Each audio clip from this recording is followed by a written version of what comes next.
For the longest time, I considered myself to be pretty good at cooking.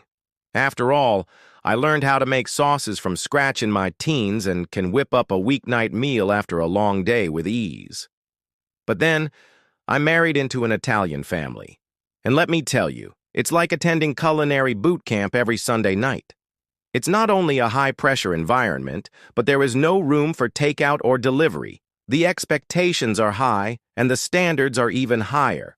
So I had better deliver. This video is all about the art of Italian family dinners. What do I mean by that? Well, it's this magical time where you get to show off your culinary talents to the people who matter most. At least that's what my mother-in-law said when she gave me a pair of Nikes size 13. She said, "It's time to get serious." Now let's be real. Making everyone happy can sometimes feel like trying to herd cats. But if there's one thing that can bring us together, it's a great meal. So I got to work. Now, we're going to talk about some simple strategies that will help you become a Sunday night hero in your own Italian family. Before we dive in, I want you to know that this isn't just about food. This is about creating an experience. You're not just serving a meal. You're orchestrating a symphony of flavors that will have your guests saying, "Mangia, mangia," before they even realize it. So roll up those sleeves, grab an apron because we're about to embark on a culinary adventure. We're going to cover 3 key ingredients that will elevate your Italian family dinners from ordinary to extraordinary. The first ingredient in pulling off an amazing Italian family dinner is preparation. It's the unsung hero of the culinary world. Nobody really likes doing it, but without it, you're going to be scrambling around like a headless chicken. Preparation is the difference between a well-oiled machine and a kitchen catastrophe. A little bit of preparation goes a long way. It's kind of like that old saying, "A stitch in time saves 9." Well, in our case, a chop in time saves a lot of stress later on. One of the first things I learned is the importance of mise en place, which is French for put in place. It's basically the art of prepping all your ingredients before you start cooking. So chopping veggies, measuring out spices, and getting everything ready to go. This might seem like a no-brainer, but trust me, it's a game changer.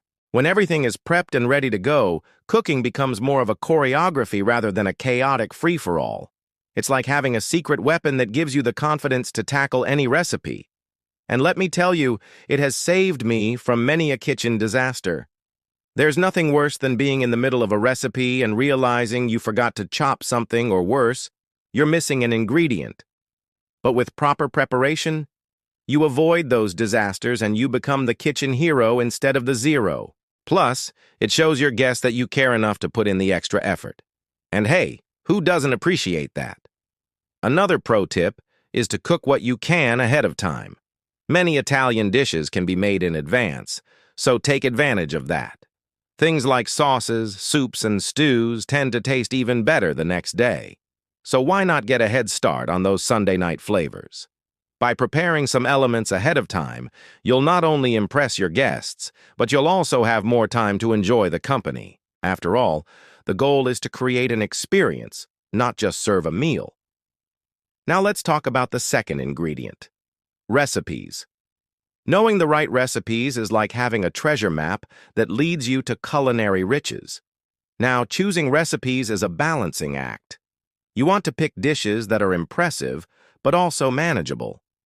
Nobody expects you to create a 5-course meal out of thin air, so don't put too much pressure on yourself. Stick to recipes you're comfortable with and use them as a foundation to build upon. One strategy I found useful is to start with a classic, like a tried-and-true spaghetti carbonara.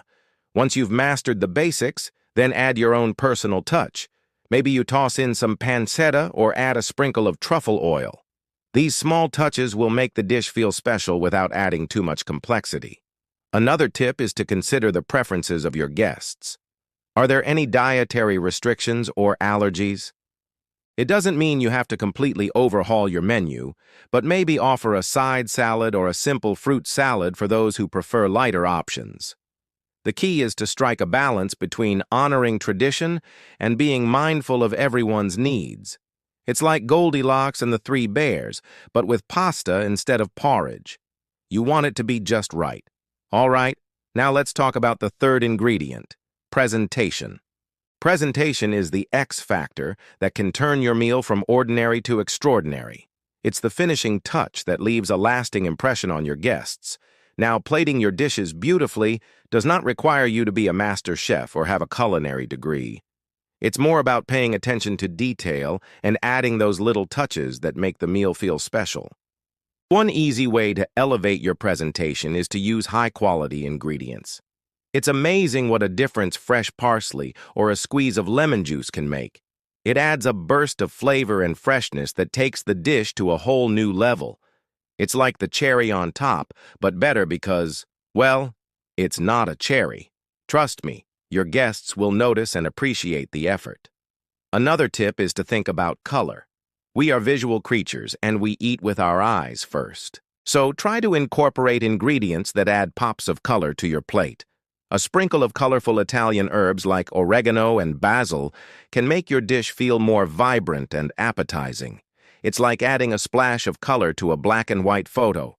It brings life and energy to the table. Okay, now I'm going to share a story with you about my first attempt at making lasagna for my wife's family. Picture this. I'm in the kitchen wearing a white dress shirt and eyeballing ingredients. I was going rogue, thinking I could wing it. Let's just say that lasagna requires a bit more precision than my eyeball method.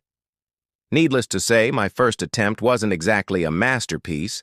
The noodles were soggy, the sauce was bland, and the whole thing looked like it had been assembled by a toddler with a fork. But you know what? I learned a valuable lesson that day.